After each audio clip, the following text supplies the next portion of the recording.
Welcome to your official start to the weekend. It's IB Countdown to Kickoff, along with Vince D'Addario. I'm Sean Stiers of Fighting Irish, of course, in New Jersey this weekend. Ooh, a little flipperoo on the screen. Taking on Navy. Meanwhile, fall is in full effect here in South Bend, Vince. I mean, like the leaves on the trees are all the great shades of red and orange and yellow. I don't know about you. Like, I've got my sweatshirt on today, but like, this is my favorite time of year. Oh, just from going outside and like what it looks like outside. I hope the leaves hang around for 2 weeks when we're up there in the stadium when Notre Dame is home again, because like that is the best view. I don't know if I don't know. Did it feel like the leaves, like they hung on a little bit later this year? Like it started to turn maybe a little bit later? You know, it's so hard because like football season goes by so fast that I know it's hard for me to keep track of like what's early, what's not early. You know what I mean? Like football season goes by pretty fast. You better stop and look around once in a while. Thanks, Ferris. You're not wrong. Last time we were up in Notre Dame Stadium, and now I wasn't there the last home game, but it didn't seem to me that the leaves were really quite turning yet. And now we've got kind of this stretch of away games and bye weeks and things like that, where it's like, okay, I bet you the next time we're up there, we're going to see something pretty spectacular, for the Florida State game. I believe still seemed pretty green for the Stanford game. Right. That's what I'm saying. Like maybe they turned a little bit later. I don't know. I'm starting to get a yard full of leaves. Well, right now, so. And that's the downfall of fall right there. The downfall is having to rake the leaves. I'm in some pretty serious negotiations with my 9-year-old for leaf raking duties. So teaching him some work. That's right. It really worked out in my favor that him and his friends did some for the neighbors, and he received a quarter and was very excited about it. So we're gonna ride that train till she bucks me. And I said, well, look, I don't remember the last time anyone was excited about getting a quarter. Well, you've been starving that child for money is what you've been doing. It's paying off. I said, look, if you do a great job, $1. Man, he must have gone through the roof for that. Oh, just quadrupled his salary. Noon kickoff this week. Do you think noon kickoff, the early kickoff, this will be the only noon kickoff of the season? Do you think it has any impact at all? From a Notre Dame perspective, obviously. Oh, okay. I was going to say, from my perspective, it's fantastic. But yeah, I mean, I don't know that it'll have an effect on Notre Dame specifically. I mean, there's so many noon kickoffs now where there's really good games at noon. Like it used to be, even a decade or two ago, where if you were in the noon game, you were not a good football team. Yeah, that's right. And now the noon window, with Fox doing their big noon kickoff and the whole thing, like now good teams are having to play at noon. So I don't think it's as much of a detriment as it used to be. Look, Notre Dame's going to end up playing at noon. They're going to end up playing, obviously, in the afternoon. They're going to end up playing at night. So all three different variations. Just got to adjust. I think they'll be fine. Not as many primetime games this year. And I got to tell you, I'm not disappointed by that at all. I don't think anybody in the media is disappointed. Me neither. And I think 3:30 is my preferred kickoff time. How about you? Well, I mean, I'm a fan of 3:30. If you're putting it up against a night game, that's for sure. But I definitely am okay with a noon game. Okay. I'm okay with rolling out of bed, getting a good breakfast in, kind of getting geared up for the day that is football. And I will also say a noon game as an away game, I'm definitely here for. Like a home game might have been a different conversation because that would have been pretty early to get out the door. And like on a Saturday, I realize I work early in the morning. So like, I'm not saying I can't get out of bed. But what I am saying is on a Saturday, do I really want to, do that early? Tailgating takes a hit, obviously. So for an away game, I am down with the noon kickoff. For a home game, I'm down with 3:30. Yeah, I'm good with either, honestly. And I mean, everyone I think I would much rather have a noon game than an 8:30 game or even a 7:30 game. Not even close. Home or away, just not even close. Just for old man griping purposes, I guess. Well, I'm right there with you, my friend. Like, and also, but I mean, you do the post game show, and we know how that works. So sure. like So like you get it done. Yeah. you're basically, and we're kind of diving deep here, but you're basically missing 2 football windows by doing the post game, right? So if it's a 3:30 game, you can kind of watch the noon game. Then you got Notre Dame. Then you got the post game show, which pretty much bleeds the vast majority of the night window. The noon game, my 2 windows that are going to get eaten up are the noon window and the 3:30 window. I'm going to be free as a bird to watch the night games. You know what I mean? So like, and kind of decompress, kind of see what's out there. Like, at least be done nice and early, be able to just sit back and relax and watch that night window of games. Yes. So I'm a fan. Like I said, I'm a fan of the noon game when it's an away game. I think that is extremely beneficial. I wonder what time that USC game ends up kicking off. Like, do you think they would kick it off? Do you think there's any chance it's a 3:30 Eastern time kickoff? Like it would be 12:30 local time out there on the West Coast? I can't remember the last time, honestly, that Notre Dame played a non-night game at USC. But I mean, the way USC is trending, like I know they're 3-4 right now, and they could very well lose this. It's tonight, right? Don't they play Friday night, or do they play? Yeah, Saturday? They do. That's play Rutgers Friday night. Yep. So there's a decent chance that they could lose again. Rutgers is a hard-nosed team. Now, benefit to USC, as I believe it is a USC home game, and so they'll have that on their side. They don't have to travel cross country like Rutgers does, but.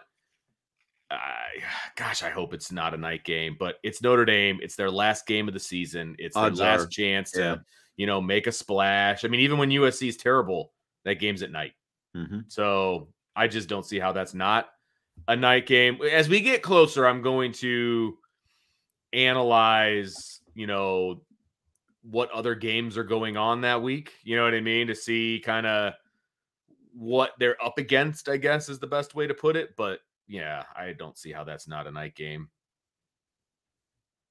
Odds are, I mean, even Stanford last year when Stanford was bad, remember they put it on Pac-12 Network, and that's right, like a 7 or 7:30 game.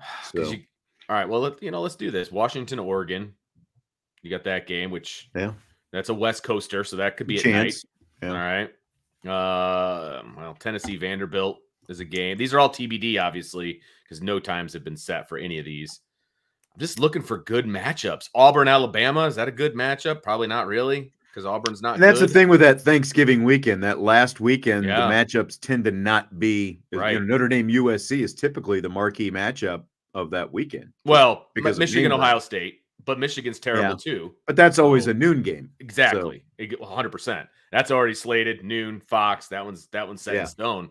So I'm looking at I'm obviously looking at top 25 games, but. There's really not a whole lot out there. Oklahoma, LSU, maybe.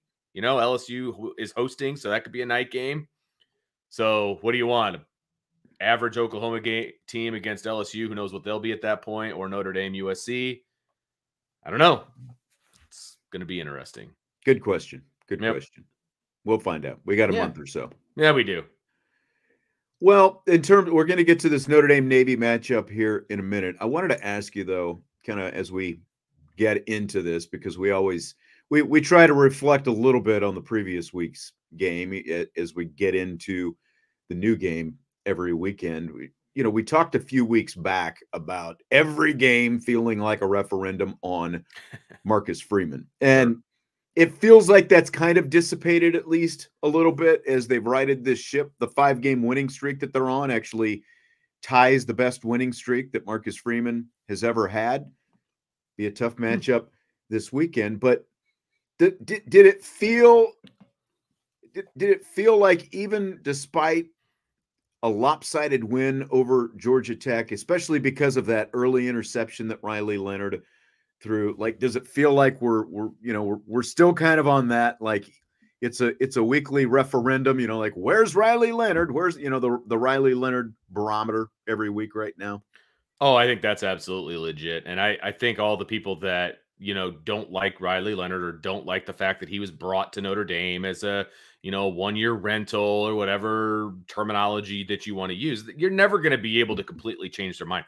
The only way you're going to change anybody's mind about Riley Leonard and bringing him in is if they win a national championship. That's exactly what I would. The only way.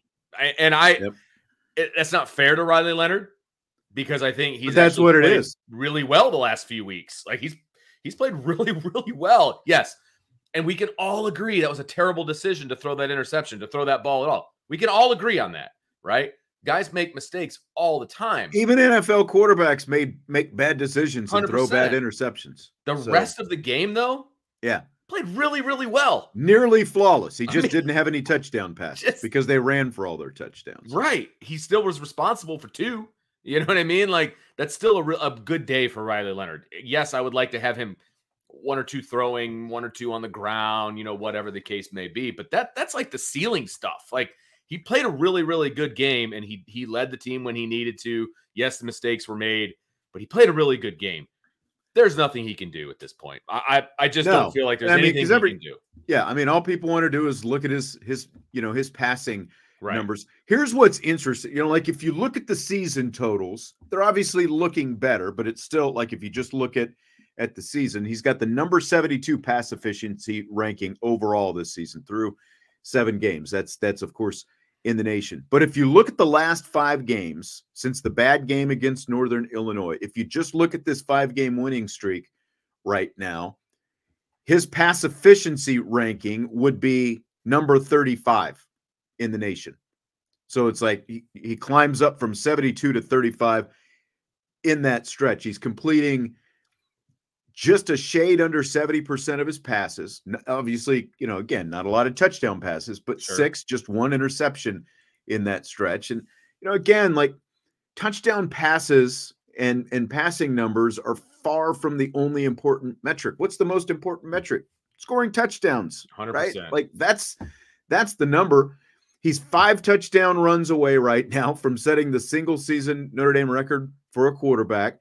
9 of his 10 touchdown runs have come in these last 5 games. So you're essentially, you know, 15 total touchdowns in the last 5 games. That's a pretty good number. And I think that's what people still have a hard time getting their minds around, is everyone is so used to seeing, you know, like gaudy passing numbers and touchdown passes for a quarterback. But the guy is averaging 3 total touchdowns per game over the last 5 games. Right. And, you know, again, like, led him to touchdowns on 3 straight drives after the interception last week against Georgia Tech.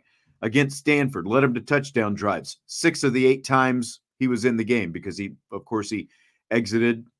He only played 3 quarters of that game. Against Louisville, touchdown drives the first 3 times the offense had the ball. Miami led him to touchdown drives 4 of the last 7 times they had the ball. Against Purdue, 5 of 7 times. And again, all in the first half. So I think you can get, you know, like you said, if most people kind of have their mind made up. Correct. You're either pro Riley Leonard or you're against Riley Leonard. Maybe there are some people teetering in the middle, but even the people in the middle just wait for the slightest thing, like the interception, to jump back on, you know.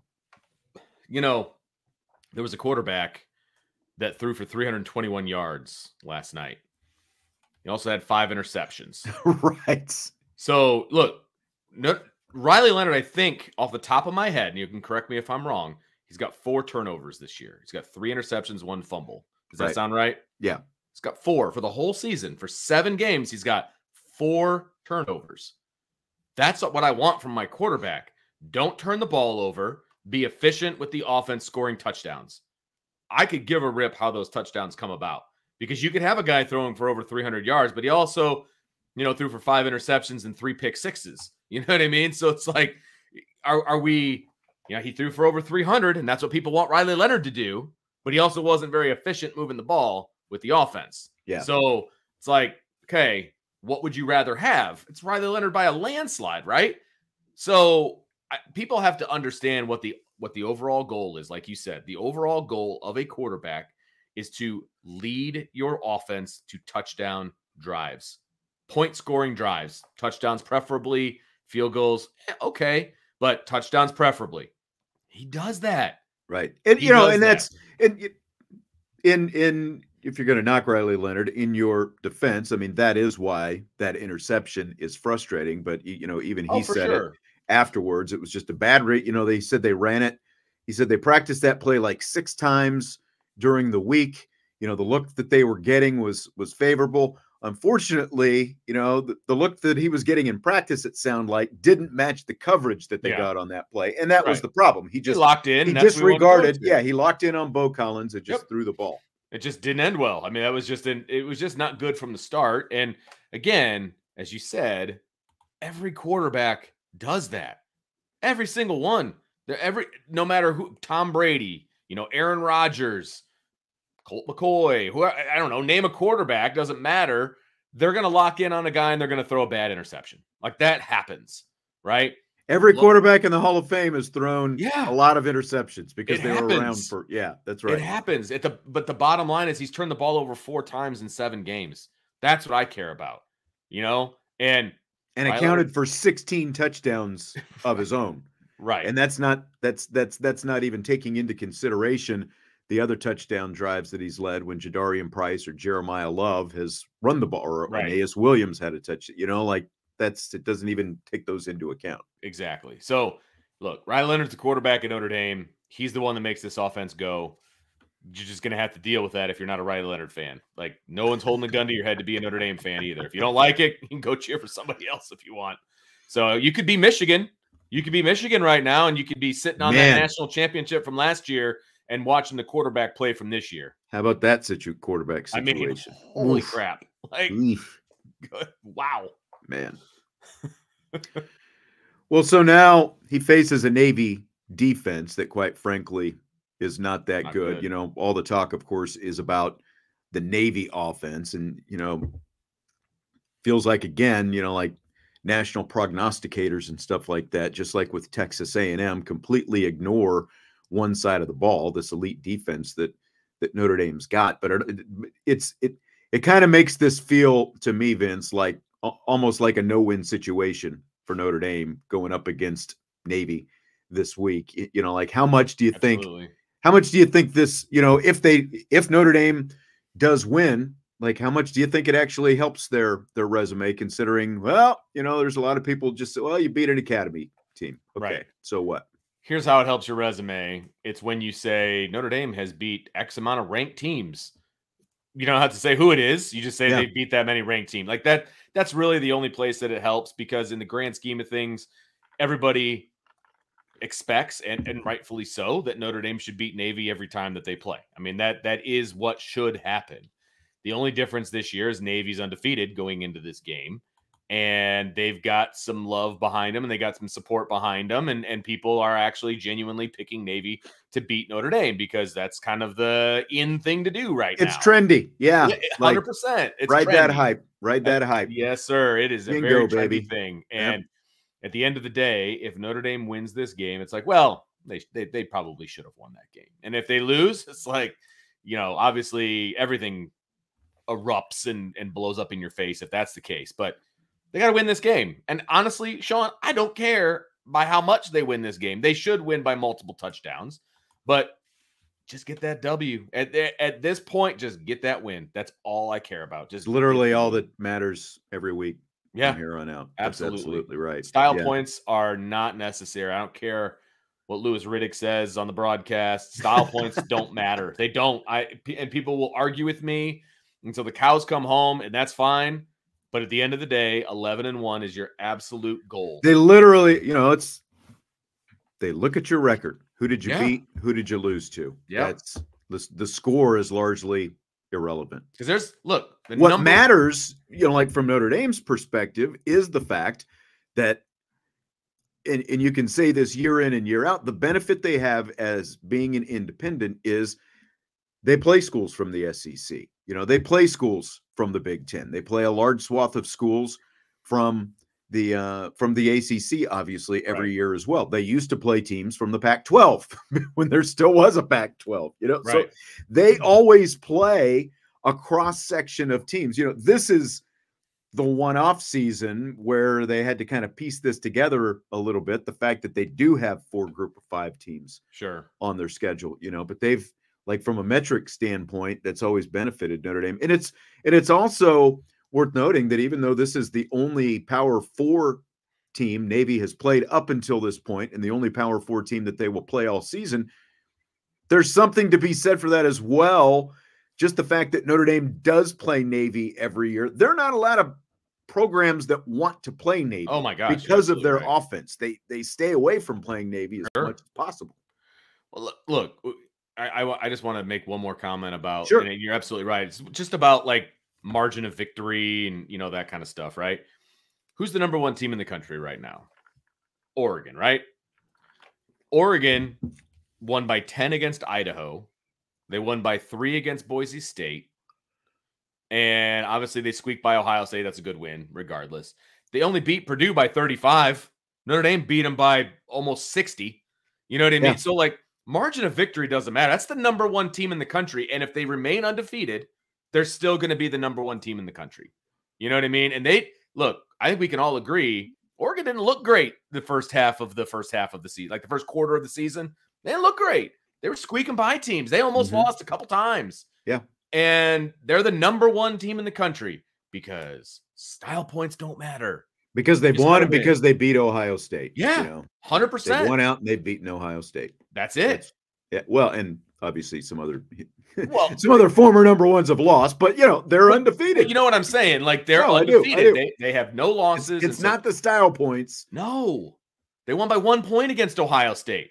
Yeah. You know, like a little bit more time, maybe Ohio State wins that game. You know, as long as you get the win, that's what matters. Interesting that Army, Navy, and Indiana, who are all undefeated, you know, crazy that they're all undefeated at this point in the season for one. But all 3 of those teams, the only 3 teams in the country to win all of their games by double digits this season. Crazy. IU has not been put in a position so far this year to battle at all. Like, I mean, they have blown out everybody. Like that end of games have not been a situation for IU this year. That's just unbelievable to me. It's unbelievable. And I will be curious to see if they're a little more tested this weekend with their backup quarterback. And, you know, I know he got to play after. Is the starter out for the year after that surgery? Or they're playing it as close to the vest as possible. Fair enough. It's like, I don't know what kind of thumb surgery you would have where you would come back that quickly, but they're leaving it open. This Washington game is not going to be an easy game to win. I don't think so either. I don't think it's going to be a walk in the park. Now they get it at home. You know, game day is there, but it's going to be hyped up, you know, that whole thing. But look, to be honest with you, every game except the Purdue game, I think is a possibility or a chance for IU to lose. Michigan State's an up-and-coming team. They play IU tough every year. And then, of course, you've got Michigan, but who knows? And then Ohio State. Like every one of those games is a possibility. But if they can run the table to get to Ohio State undefeated, that would be something else. Now, going on the road and beating Ohio State, you might as well just chalk up IU as the number one team in the country at that point. I'm just saying it. Could you imagine? My gosh. But I mean, there's still a chance that the state of Indiana, could have 2 college football playoff teams this season. That's wild. I know. That's wild because there's only 3 teams available, isn't there? Well, I mean, there's Ball State, I suppose you could say, right? They're technically a group of 5, but the MAC champion I don't think is ever going to be in the college football playoff. They're just not a good conference as a whole. But yeah, there's only really 3 teams available, and 2 of them could get in. That's nuts. I know. That's crazy. So both teams are ranked. It's the first time that both teams are ranked since 2019. Yep. When they meet head to head, and also just I believe it's like the 5th time or in the last 50 years or something like that both teams have met as ranked teams. And Marcus Freeman talked a little bit this week about playing a ranked Navy team. That's awesome, man. It's it's a great rivalry that goes back many years, and there's a lot of history behind it. It's just a credit to the job Coach has done there. Coach Newberry has done it with that program from where it was last year when we played them to where it is now, to be 6-0 and doing the things it's doing. It's a credit to their program. So I love it. We're looking forward to a great challenge, right? And to play a 6-0 team as the head coach you would much rather do that than play a team that's 0-6. And because it doesn't take much to motivate your guys, right? They know the opponent, they know the challenge we have ahead of us. So looking forward to the opportunity. Should be a great matchup, and we'll get back to preparation and get ready for it. By the way, third time in the last 50 years that they've met as ranked teams. I knew I had that note someplace, and I found it there real quickly. And I think what Marcus Freeman was saying at the end, like that's the most important thing. Yep. Because they're going to get your attention, even if they were a 500 team, not even 0-6, 6-0, and the way they're playing is going to get your team's attention during the week a lot more, I think, Vince. Well, what's the biggest knock that we've had on Marcus Freeman and his tenure is, consistently having his teams ready to go for games from an emotional standpoint, right? Mm-hmm. From I don't even want to say a technical standpoint. I will say from an emotional standpoint. As a coach, man, you are thanking your lucky stars as you're going into this game that Navy's as good as they are, because you don't have to do anything extraordinary as the head coach to get your team focused for this game. They're a ranked team. You're going on the road, technically. I mean, this is Navy's home game, right? You're traveling. You're traveling. You've got a lot farther to travel than Navy. I mean, Navy Absolutely. could literally jump on the train if they wanted. And, right. So this has every making of a game that's important. You know what I mean? This is a nationally important game. It's two ranked teams going up against each other. Marcus Freeman doesn't have to do anything extra to get his team fired up, or he shouldn't have to. Right. These guys know what's on the line. Notre Dame knows what's on the line. They lose again, it's over. And they don't obviously want to lose again. And so ranked opponent, undefeated, on the road, they're going to be laser focused this week. I just don't see how that's possible that they aren't. And it was fall break week as well. And so it was just football. The fact that, especially the defensive guys could get in that film room, do a little bit of extra film study watching this team. I think that all of that benefits them. And, just the fact that everything that you mentioned right there and what Marcus Freeman said, the fact that you don't have to worry about not getting your team's attention. And if you win, it is, whether it's a service academy or not, it is a win against a really good, what has been so far a really good ranked team. So. Yeah, I think that's a very legitimate, thing to say. It's another ranked opponent for Notre Dame. And it is a different Navy offense than what we've gotten used to seeing in the past. They throw the ball a lot more. They run the shotgun nearly 45% of the time. Their quarterback, Blake Horvath, has almost 900 passing yards and 10 touchdowns, completing 64% of his passes. He's also rushed for 621 yards and 10 touchdowns. I mean, he's going to run the football, but to me, when you watch the way that Notre Dame's linebackers and some of these safeties have just lit up some dudes this year, specifically opposing quarterbacks like that he's a free run. If he's a runner out there, it doesn't matter that he's a quarterback, I guess is what I'm saying, Vince. You've got free reign to lay some wood on that guy. There's going to be some opportunities. I will say that. And we'll see how Notre Dame takes advantage. And we'll also see how the refs handle that situation, because they still know that it's a quarterback. And I just feel like anything that's borderline is not going to go Notre Dame's way. I just, call me cynical or whatever, but it just never seems to work out Notre Dame's way when it comes to targeting and all of those different things. Like, it just always seems to go the wrong way if you're a Notre Dame fan. So True. I just, anything close, man. And it's probably going to be ACC officials, because Notre Dame always takes ACC officials on the road with them. Oh, well, I'll be curious. Yeah, that's true. And I could be wrong. It's a neutral site. I will be curious to see who the officials are. I haven't seen exactly what that's. I don't know if it's in the note. They don't put that kind of thing in. No, not the notes. It's usually on the game day. That's what I thought that they put out. Yeah. So something interesting. Horvath completed 82% of his passes against Alabama Birmingham. Again, he's like 64% for the season. 82% against Alabama Birmingham, 75% against Memphis. Those are the only two games that he has actually completed 64% or better. The other four games against Bucknell, Temple, Air Force, and Charlotte, his completion percentage is a combined 57%. Am I just looking for something here? Does that say anything to you? What do you think? It's odd that he's better against the better teams. Because that's true. At least mean, Memphis anyway. Yeah. Memphis is a good team. I don't know. I don't know honestly how good any of the rest of them are. They're like when you look at their defensive rankings. I'll go through it here. Look, UAB is the only. I wanted to look at what they're 1-6. Okay, yeah. So Trent Dilfer's kind of on the hot seat, I think, down there. Didn't take long. This is only year 2 for him, so I know that came quick. But look, Navy, Army hasn't played anybody. Navy hasn't played anybody except for Memphis, and so it's very interesting to me that his passing percentage was as good as it was against Memphis. Now, I would ask, and I don't know if you have this at your fingertips, how many times did he put it in the air against Memphis?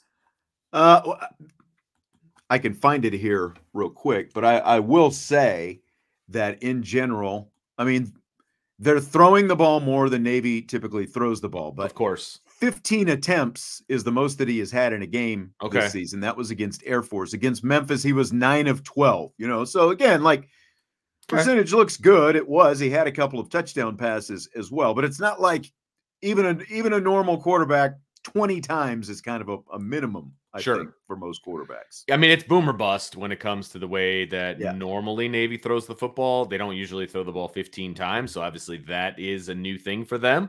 And so, he's obviously an accurate quarterback. I will give him that. He's an accurate quarterback, but a lot of times he's throwing to wide open guys too. So, I don't know. I could see this is where you need to have your shirt on, right? The one that says stats are for idiots or whatever it is. Stats are for losers. That's what it is. Stats are for losers. Because I could go either direction. I know. I could make a point going either direction with that particular stat. So I think they cancel each other out. I don't think it means anything. How about that? I think it means he can throw the football effectively. I guess it's ironic that I'm the stats is for losers guys, and I'm throwing out all these numbers. But look, people like numbers, and that's why when I see some interesting stuff, I try to throw them out there. You're usually the man when it comes to stats, though. Like, you always have the stats, so that's very oxymoronic that you have that shirt.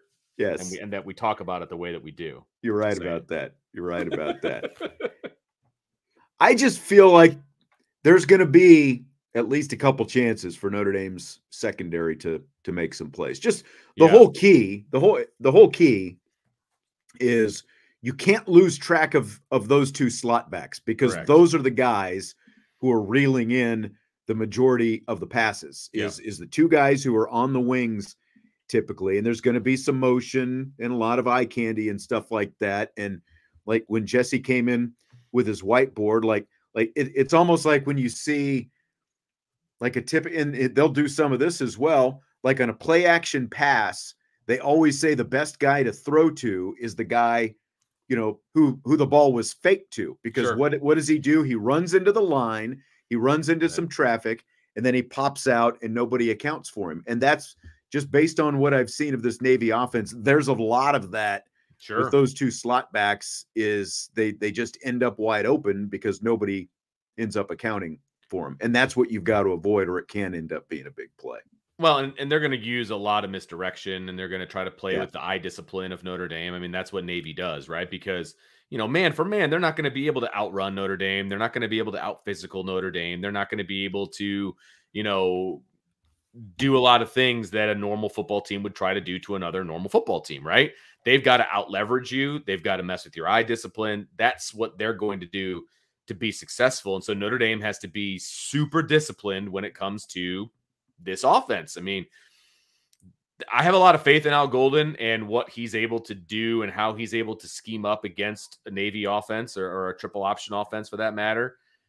It's just he's going to have to have the right guys in the right places, and those guys are going to have to be disciplined the entire time. If they are, it's not going to be close. Right. But I mean, he changed things up philosophically, like what he tried to do. Like, remember when he had Jack Kaiser playing safety 2 years ago, and, again, like Notre Dame jumped out to a big lead at halftime, but then here came Navy in the second half. Notre Dame's offense stopped scoring, and Navy just kept creeping closer and closer. Obviously, the X factor is the addition of this passing game, though. And honestly, I feel like that is advantage Al Golden and advantage Notre Dame, because just like we've seen in any other game this season, maybe Navy goes down and scores right away. But Al Golden typically is able to find answers fairly quickly. And I think that him and his guys will be able to do that in this game. I think them throwing the ball more is an absolute advantage for Notre Dame, because if you want to try to throw the ball on a consistent basis, that plays into Notre Dame's hand because they've got a really good passing defense. Yeah. If you're trying to trick them, play trick 'em football, and there's a different term for that because it's family friendly, I won't use. But if you're trying to play trick 'em football, that's when you're going to have the most success against a team like Notre Dame, because it's not, lock on man to man. I mean, it is man to man, but like you're messing with their eye discipline. You're trying to get behind the defense, right? Yeah. But the more traditional type stuff they try to do, it's advantage Notre Dame. So like the way that they've changed their offense, I don't think that benefits Navy against Notre Dame. I really don't. I think that it swings the pendulum back a little bit. Yeah, I think it benefits them against the level of competition that they have played so far. Correct. Against teams that are maybe a little bit more talented than them, but in general, their talent level is much closer to all these group of, and definitely Bucknell. It's much closer to them. And like even in that Memphis game, you just saw Navy receivers running away from the Memphis secondary. And I just don't see that. I don't see that being the case against the guy, Xavier Watts, Adon Schuler, whoever's back there, whatever cornerbacks are back there. I don't see that being the same against Notre Dame compared to who they've played against so far. Yeah. Yep. Completely agree. So big difference this year in that last year, of course, Notre Dame and Navy opened up the season against each other over in Dublin, and now it's game 8 for Notre Dame and game 7 for Navy. So obviously you're talking about late October, and here's Marcus Freeman talking about the difference in that. Yeah, I think we've been preparing for it since fall camp. You're intentional about having Navy periods on certain days during fall camp. We attacked it again during the bye week, and so we had a good base for a foundation for what we've planned on doing, and we've enhanced it obviously since Sunday when we got together and started game planning. They're going to have adjustments. We just have to feel like we have more than just one defense to try to defend them. And they've done a great job of not getting behind the sticks, right, is staying in the flow of what they want their offense to do. So we got to continue to try to create some negative plays. And so there's an aggressiveness that we have to play with in terms of tactically, right? And I'm not just saying a mentality, but also how we call it and some of our design defenses. So it's going to be a little bit of both, right, and try to get them off schedule a little bit, and but also make sure we're sound in what we're doing. What do you think, Vince? I love the fact that they have Navy-specific periods throughout the year. I think that's really, really important that they do things like that, and that they are always kind of in tune with what Navy's trying to do. That way it's not a shock to the system for Notre Dame when they get to Navy week. It's like, oh, okay, well, we've been kind of doing this all year, and now we're going to focus on some of the little things and, that kind of stuff. But I think that's crucially important, and I love the fact that that's what they were doing. And we haven't even, it just dawned on me, we haven't even mentioned Tyler Buckner, scout team quarterback this week against Notre Dame's defense. And I think that is I think it's important because, like, to have an athlete, a guy who has been the starting quarterback and a guy who is a dual threat the way he is, who also, maybe he's not the most accurate guy in the world himself, but he has, I think that his accuracy is on par with Horvath. To have that level of athlete trying to get your defense up to speed, I think that could be a key factor this week. I will not be shocked if Notre Dame wins, if Marcus Freeman comes out in a week from Monday and says Tyler Buckner was the scout team player of the week. Well, especially since if they win this game the way they should, right? I mean, right. If you win a lopsided game, a lot of credit's going to go Tyler Buckner's way, and rightfully so. Look, it is very, very important that you get a good look at the highest speed possible of what Navy and Army are trying to do, because every single time, whether it's the high school level, whether it's the collegiate level, whatever, anytime you go up against a team that does triple option, okay, the speed of the game is always faster than it ever is going to be in practice because those guys do it. I mean, they're sleep. They go to triple option camps in the summertime. Like, it is what they do. Sorry, right? Vince. I'm told that Navy doesn't run triple option anymore. So. Right. Yeah. Yeah. Okay. But the speed is just always faster. So the faster you can get it in practice, the better off in the adjustment period that you're going to have when you actually hit a game. And look, Tyler Buckner is fast. He's smart. He's going to give them as good of a look as you could possibly get from a show team that I think you're going to get really anywhere in the country. Yeah. You know, and we know that Notre Dame recruits quarterbacks from this area to run triple against them. Like, they do that on purpose, right? Those are walk-ons. You know, they do it from Mishawaka High School. They did it from New Prairie High School. Like, they get guys in there that can run this offense at the highest possible level. So the adjustment period is different. Tyler Buckner's a perfect person for that. So hopefully there won't be as much of an adjustment period for this defense. Interesting red zone matchup in this game. Navy's offense, 23 of 23 in red zone scores, number 1 in the nation coming into this game. 18 rushing touchdowns, Perfect. 4 touchdown passes, 1 field goal.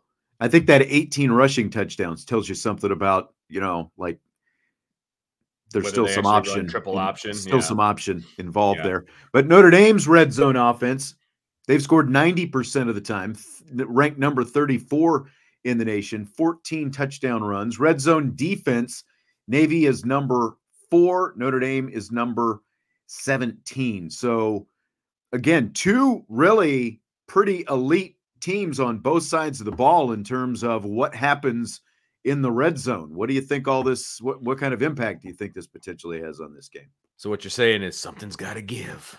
That's right. Something's got to get. No, the classic matchup. Yes, it's good versus good. Good on good, strength on strength. Yeah. Look, it doesn't surprise me that Navy is as efficient as they are in the red zone because they're always efficient in the red zone with the way that they run their offense. If they've gotten themselves down to the red zone with their offense, they're going to continue to go. You know what I mean? They're going to continue to be 3 yards in a cloud of dust or a cloud of pebbles, you know, rubber pebbles, whatever it is now that they don't run on grass anymore. They're just going to continue to do that. So that doesn't really surprise me in any way, shape, or form. And look, if Notre Dame allows Navy to get into the red zone offensively, it's going to be tough. It's going to be hard. When you condense the field like that against an offense like Navy has, it's really, really difficult. It's really, really difficult. You can't let them into the red zone. That's going to be the key in this game, is going to be red zone attempts. If Notre Dame can keep Navy out of the red zone for the majority of the game, they win this game. Because I have a hard time seeing Notre Dame maybe big playing hard time seeing Navy big play Notre Dame, even though they're one of the leaders in explosive plays and things of that nature. I just don't see that being the case against Notre Dame. But if Notre Dame allows them into the red zone, it's going to be tough to keep them out of the end zone. I think that I agree with every, you know, like your reasoning there for, you know, kind of how you're looking at it, for, you know, from Notre Dame's defensive perspective. I think that the best defense for preventing Navy from scoring when they get in the red zone is to keep them out of the red zone, you know, because like it's just that simple. Just keep them but out. On the other side, it's interesting that 8 of Riley Leonard's 10 touchdown runs have come when Notre Dame is in the red zone. It's part of why Notre Dame is so good. And it's part of it. It's almost like he's a cheat code when they get to the red zone. And again, like how Navy is able to match up man for man athletically against Notre Dame, that's going to be a huge factor, I think, you know, with Notre Dame's red zone opportunities. And the other side of that as well is I think that there's going to be at least 1, if not 2 explosive type plays that, you know, that Notre Dame will be able to make against an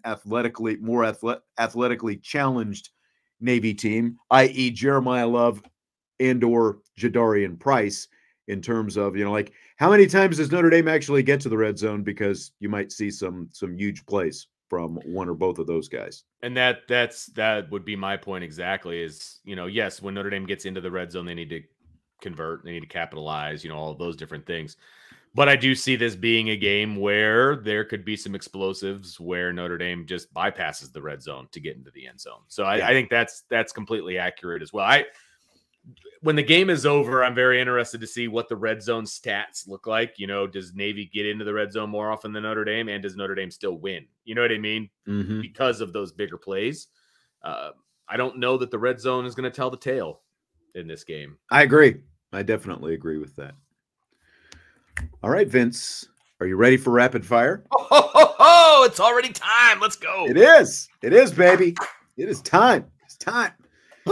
So Riley Leonard needs 5 touchdown runs to pass Brandon Wimbush for Notre Dame's single-season rushing touchdown record for a quarterback. So my question to you, over, under 2.5 games it'll take Riley Leonard to break that record.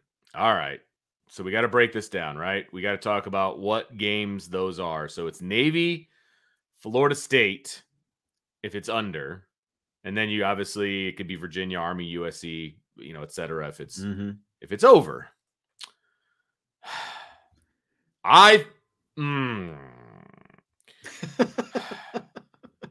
going against what I just said about the red zone if I say under, because I don't know that Notre Dame is going to be in the red zone a whole lot offensively against Navy.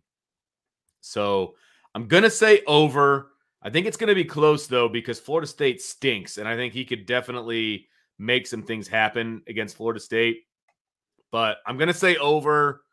He'll definitely, if you said it at 3.5, I would have definitely taken the under. I think the combination of that to me, this was hard to like. Yeah, it was almost like I came up with the question. Then it's like, where do I set the number? Yes. 3.5 felt too high. 2.5 almost feels a little bit too low. Yes. Right. So I've got to go over on 2.5. I think it's going to be 3 games. I do too. Basically. It's exactly what I think too. I think it's going to be 3 on the button. I think he gets it. During the Virginia game. Yep. That's what I think as well. Fill in the blank. The Irish receiving target who is most likely to see his production rise over the next 5 games is blank. This is a tough one. I would love for it to be Chris Mitchell. I think he's just waiting to kind of break out. This could be a game where that is the case because he does have superior speed, we're told. I would love for it to be him because, I mean, outside of maybe Bo Collins, can we say that any receiver has had a breakout moment? You know what I mean? So it could be Jaden Greathouse. It could be Chris Mitchell. It could be Jordan Faison. Like, you could kind of put these guys' names in a hat and just pull one out. I'll say Chris Mitchell just to be contrarian. I really wanted to go with Greathouse, but I'm going to go Chris Mitchell. I like Mitchell as a response, especially when you think about the fact, I think Army is the better of the 2 service academies that Notre Dame is going to play, but you're still going to have far superior matchups when it comes to Notre Dame's receiving core. And even if you threw the running backs into there, like the skill position guys compared to either one of the service academies. And there's typically, like massive, both side and size, height and speed advantages that Notre Dame is going to have. So Chris Mitchell makes a lot of sense. I'm going to go with Jaden Greathouse because it's just felt like these last couple of games, like he's starting to, like Riley Leonard is finding him a little bit more. So like in terms of like, are we going to say that he is completely broken out at the end of the season? I mean, it wouldn't take a whole lot, for him at this point to qualify for that. But Greathouse is going to be my answer just because it feels like we're seeing his name out there a little bit more the last couple games. I like it. I dig trending that way. Scale of 1 to 10. What's your confidence that any Notre Dame player tops 100 yards, either rushing or receiving against Navy? I'd give it like a 7. I think there's a chance that one of the running backs might get over 100 yards. One of those explosive plays that we were talking about. They get one kind of big chunk play, and then you've got some smaller, chunk-ish type plays to add to it. So I think it could either be Love or Price, depending on who breaks a long one at some point. So I'll say it's like a 7. I'm a 7. I'll go 7. The only thing that concerns me with like who's going to do what, Jesse and I had a question the other day about confidence that I think it was Love or Price would have a 100-yard rushing game before Riley Leonard has his next, because there's only so far. Jeremiah Love has had one 100-yard rushing game. Leonard has had two. Nobody else has had any. And, of course, none of the receivers have had any as well. But, like, you look at a game like this, it feels like I would put my confidence probably at a 7.5 because of the explosive play factor that you're talking about. But when you look at how the carries are split up between Love and Price and Riley Leonard, that kind of leaves me in a quandary as well, trying to predict. It feels like they've settled into that rhythm a little bit more, like since Purdue when the 100-yard games happen. Does that make sense? Yeah, it makes perfect sense. Yeah. I feel strongly that it should happen, but I'm not completely convinced it will, but it's still a 7.5. Yeah. Because they're just too good athletes back there. So, of course, you always hear a lot of people say they have a hard time rooting against Navy. Do you have a hard time rooting against Navy, Vince? Not even a little bit. I don't have any issue rooting against a football team. I mean, that's what they are. They're a football team. And that's it. That's exactly it. This is a football game. Yeah. Like, you can separate the career path that they have chosen for themselves from the actual playing of football. So I have zero problem rooting against Navy. I mean, just because you're rooting against Navy does not mean you like hate America or something like that. Like that, you can't. Those two things are not tied together. I mean, they're a football team, and at the end of the day, you want to beat the football team. I can still respect the people on the other side. That happens literally almost every time Notre Dame plays another team. There's always people on the other side that you respect, for whatever reason. It could be a myriad of reasons. But I still want to beat them. I still want to, take their lunch money, and then at the end of the game we can dap then you up go shake and hands and you sing it doesn't the whole mutual respect thing to me comes before and after, and mostly after. Absolutely. We don't have to get caught up. And again, like for anyone who's not familiar with the show, I'm a veteran myself, so I'm not crapping on veterans. Vince has got a brother, who's a veteran as well. We're not crapping on veterans, or people who serve. So, don't take that. To me, it's like two completely separate things. Correct. These are guys who chose their career path. They're playing football in the process of getting to that career path. After the game, they can all go over to the corner of the field, sing their alma maters and all that stuff together. And we're all fine with that. 100%. During the game, beat each other's brains in. Yeah. Because it's football. Correct. And I mean, if you can't root for, or if you're, get a hard time for not rooting for Navy or whatever, what happens during the Army-Navy game? All of those people on that field. You got to cheer for somebody, right? Right. All of those people on that field are going to be serving their country. Every single one. So if you're not rooting for one and rooting for the other, then you only hate half of America. Like, how does that, it just doesn't make any sense to me. I respect the heck out of Navy and every kid that goes there. There is no doubt about it. My kid and I contemplated doing that for a minute, as a young guy, I developed a little bit more sort of, early appreciation, I think, just because the Cowboys were my favorite team. And you can take your shot right now if you're counting Cowboys references in this show. But Captain America himself, Roger Staubach, was the quarterback of my youth, and he's still the last Navy player to win the Heisman Trophy, so I always kind of just had that appreciation for that. He graduated from the Naval Academy. He had to go serve in Vietnam for a little bit, and he came back and he played for America's team. So did Jesse ever think about going that route? He did not. The academies. Okay. He did not, because he's a super smart kid. That's why I was wondering, because obviously you've got to be really smart to go into the academies, and you have to get a congressional, recommendation, all these different things.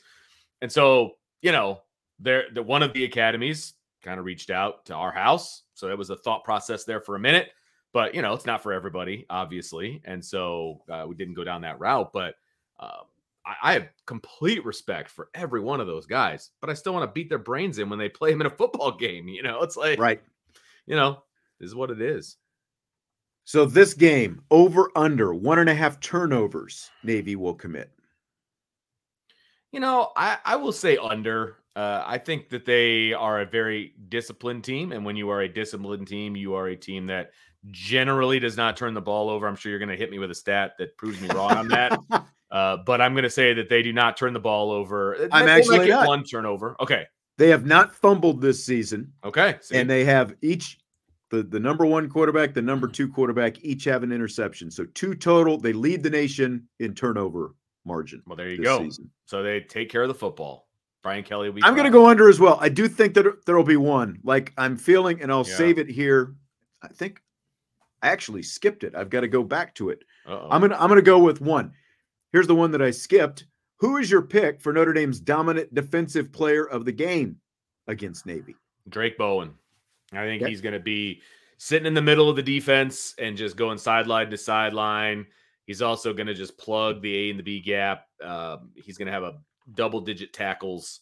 I think they put KVA a little bit more on the outside and just allow him to use his speed to do some, some dirty work. But I think Drake Bowen, I think this is a big coming out party for him if he hasn't had one already.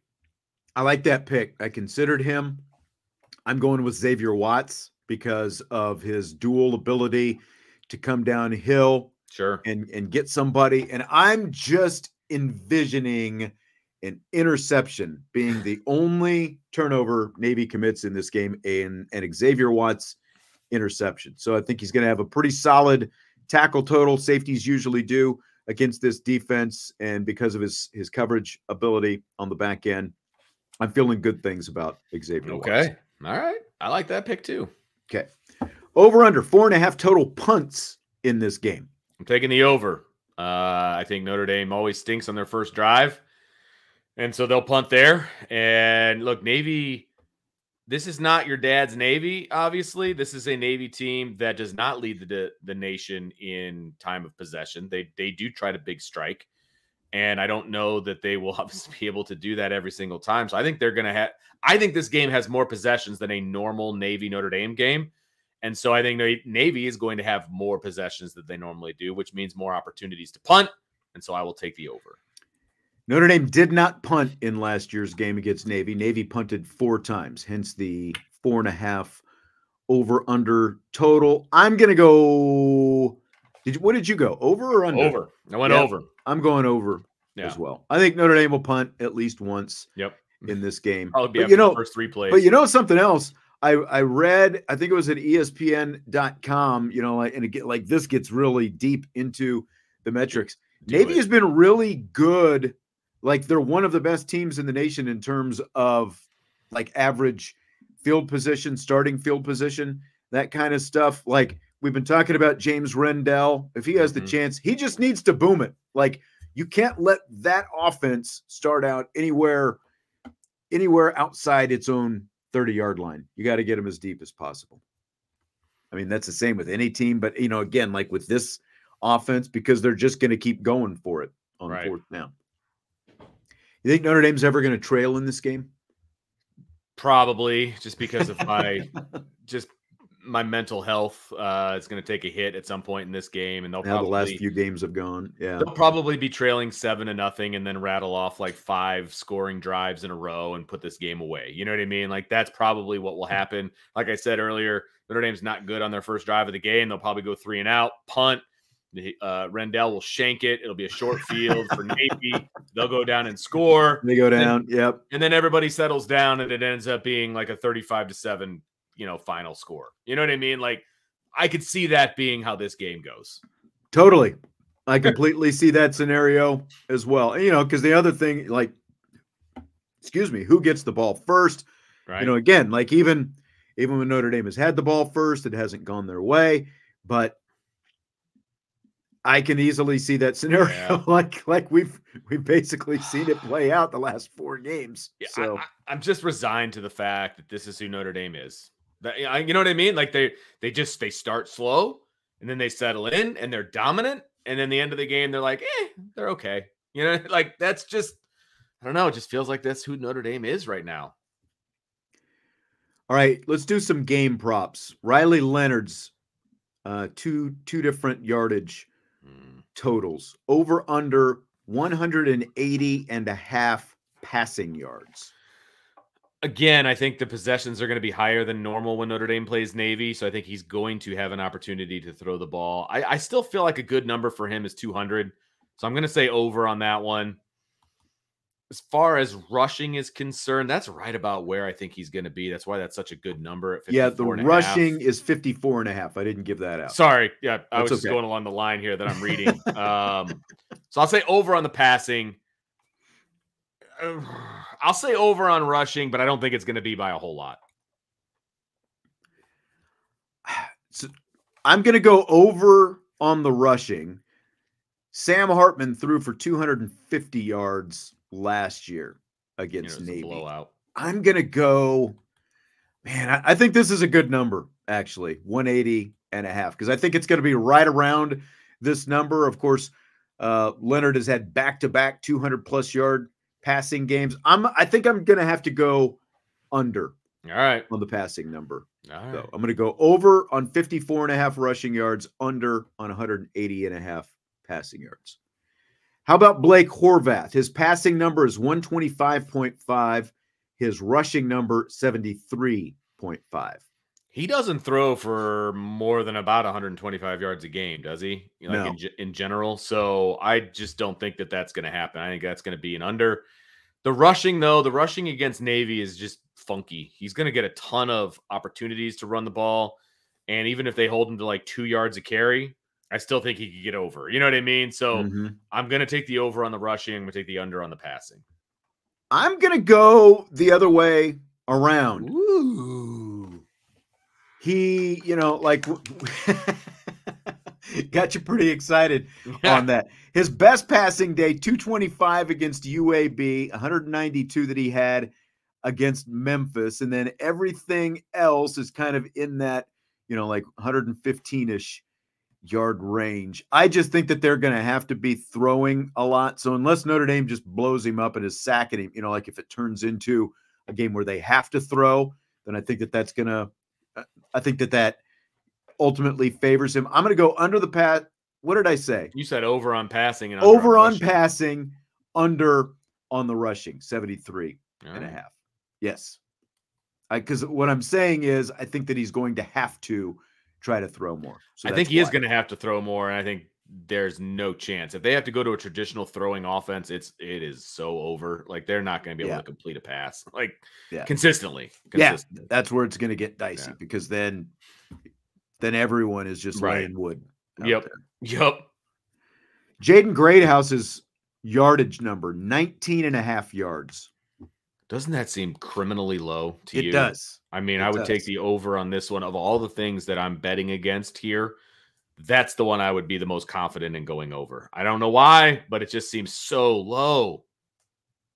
He's only been under this number twice this season. He had one catch for exactly 19 yards against Stanford, but he had, he's had 43 yards, 61 yards, 41, 26. I've got to go over on this. Again, I feel like he's good for at least 2 catches in this game, and he does that, he's going to have 20 yards easily. I realize, again, like as inconsistent as Notre Dame's passing game has been, that's part of why it's low. But Bo Collins, 47.5. Under. I watch, he'll probably go off in this game or whatever, but that seems like a high number, to be honest with you. So I'm going to take the under on that one. I'm going under on Collins as well, because I think that based on what this offense has shown, he's going to be like, they're going to lock in. I think that they're going to give, they're going to try to give Bo Collins a lot of attention. That could open the door for a Greathouse, or like Chris Mitchell, like you were talking about earlier. Like, to make these numbers better, I feel like they should take 10 yards away from Bo Collins and put it on Greathouse. And then like we're all scratching our heads. 29.5 would be a challenging number. You know what I mean? For Greathouse. Yeah. I think we're all scratching our heads about which way to go with both of them at that point. Right. Exactly. Yeah. Jeremiah Love's rushing number, 65.5 yards. His rushing yards haven't been great the past couple of games. that doesn't diminish his impact on the game because I think he's blocked really well. I think he's received the ball really well. You know what I mean? Mm-hmm. I'm going to take the under because I just don't know how he's going to do when the ball is put in his hands as a handoff. So I think he's going to be incredibly impactful in this game. I would still take him to score a touchdown because it would be like his ninth one in a row or whatever. Ninth straight game. Yeah. I would definitely take that, but I'm going to go under on the rushing yards. I think I am as well. Like the first 3 games of the season, he was over this. And again, like since they've kind of figured out the offense where Leonard is a much more consistent part of the running game and you've got Jadarian Price, right? The carries are just so low. Like he's averaging around like 10, 11 carries over these last few games. So right. He had 17 touches, I believe, in the last game. Right. For just under 100 yards. Total. Total. Yeah, right. Total. And I think that's about right. You know what I mean? I think from a usage standpoint, I feel like that's about right. But again, it's skewed a little bit because he's catching the ball out of the backfield, something we thought he was going to do, and he's super effective doing it. Yeah. So yeah, Yep, under. Obviously, the only thing that changes this is, like we said, he's just fully capable of a breakaway run where he runs away from everybody on Navy's defense. Oh my gosh, yes. Okay, as far as the game itself, Notre Dame is now favored by 13.5. This line has moved up. It was 11.5, I think, yesterday, and it's at 13.5 now. The point total for the game is 51.5. So those are your numbers. It is prediction time. Well, I always, we send in our predictions early, and I try to stay as consistent as possible when it comes to what I predicted, there as to what I'm going to predict here. And that includes the over-under as well. And as I'm looking at my score right now, I'm taking the under of the, what was it, 50 whatever points. 51.5. Yeah. I don't have 50. So I'm taking the under on the points. The only way that it goes that high is if Notre Dame just absolutely blows the doors off Navy and scores like 45 on their own. That's the only way I see it getting up that high. Definitely a possibility, but that's not the way I saw it going. So I think Notre Dame's going to score. I think Navy's going to score too. I think they're going to score early. Like I said, they may put a touchdown on the board late as well, which is how I kind of came up with my Navy total. But I've got Notre Dame winning 31-17. So it's a little bit closer than I think it probably should be. But I think that's what it's going to end up being. I think once they get a comfortable lead, I do think they kind of shut it down a little bit. They stop kind of pouring it on, and 31-17 is where it ends up. I had a really hard time trying to decide how many points I thought that Navy was going to score. I know, right? In this game, because, again, it's not a traditional offense, and that's the X factor for Navy. I've got Notre Dame winning 38-20, which, again, I'm not real comfortable with that many points, but I don't want to completely discredit them, as much as we talk about, well, they haven't played a Power 4 team and all these different things. It's been a really efficient offense this season. So how much trouble will it give Al Golden and Notre Dame? The 20 could be a little bit high, but I'm going to stick with it. 38-20. Notre Dame ends up winning fairly handily. It's still a 3-score win. Yeah. I mean, that's still, they would cover easily, right. And it's over on the point total. Yep. Yeah, I've got Notre Dame covering as well with my 31-17 score prediction. So right. Well, that is going to do it for IB Countdown to Kickoff. Another one in the books. Notre Dame and Navy, noon kickoff Saturday. Looking forward to that. It's on ABC, by the way. At noon. These always used to be CBS pretty much, but I guess all these new TV contracts I can't keep track of it. Everything. So Sean McDonough is the play-by-play guy. I think that's going to be an enjoyable call. McDonough. A lot of people like McElroy. I'm not in. I'm not out on McElroy, but I think it'll be a good broadcast and hopefully an enjoyable game for everybody to watch. And then Vince and the crew, of course, will have the post-game show after. What uniforms are Notre Dame going to wear? Ah, yes. I don't know. Always a question. Just saying. Now that's actually a question. You know, it's funny. This was not a show that you were on, but we were talking about the blue with white pants, and those were those are a little bit of a lightning rod. I was kind of surprised. Oh, but, yeah. Some people didn't like the white pants, and it's like it's one game. Okay. And what I said though on Monday, if you didn't like the blue jerseys with white pants, just wait till they play Army at Yankee Stadium and you see those uniforms, because there's no way in God's green earth that you're going to like those if you didn't like blue jerseys with white pants. Not even close to liking it, because the whole blue gray thing, like you're not going to like it at all. Blue gray October sky uniforms is what they called them, with Gothic numbers. Yeah, I think they look cool personally, but I kind of do too. Like, as I looked at them, saw the full, like if you see some of the close-ups, it's not as much, but when you see them in the full uniform, they look pretty good. Yeah, no, I dig it. I'm still waiting for some white on white on the road. Could be this week. You never know. I don't know if they go white pants 2 weeks in a row. I think that'd be a little dangerous. I still think after losing to Clemson in the all whites last week, they might avoid those for a few years. Come on, no, don't avoid them. Those were great. At least they went to the white pants at all, which I was not anticipating Georgia Tech being in all white. So I wasn't either. That was a bit of a surprise when I saw that for the first time. But I dig the white pants, man. They jump off the page. They jump off the screen. I dig it. And I would venture to guess, and I'll be a little ageist here, that the majority of the people that did not like the white pants probably have a 5 or higher as the first number in their age. I'm just saying. Person I heard from specifically via text, not just online, fits that qualification. He is also a Notre Dame alum, so very traditionalist, doesn't like to. Yeah. It's like, he texted me and it's like, dude, it's one game. Right. Who cares? Looks good. It's not the end of the world. They went with something a little different. Yeah. Speaking of Notre Dame alums, I got to get upstairs and help somebody finish up the Notre Dame app. So. All right. Sounds good. We will wrap it up right now. We will talk to you next week. Enjoy the game.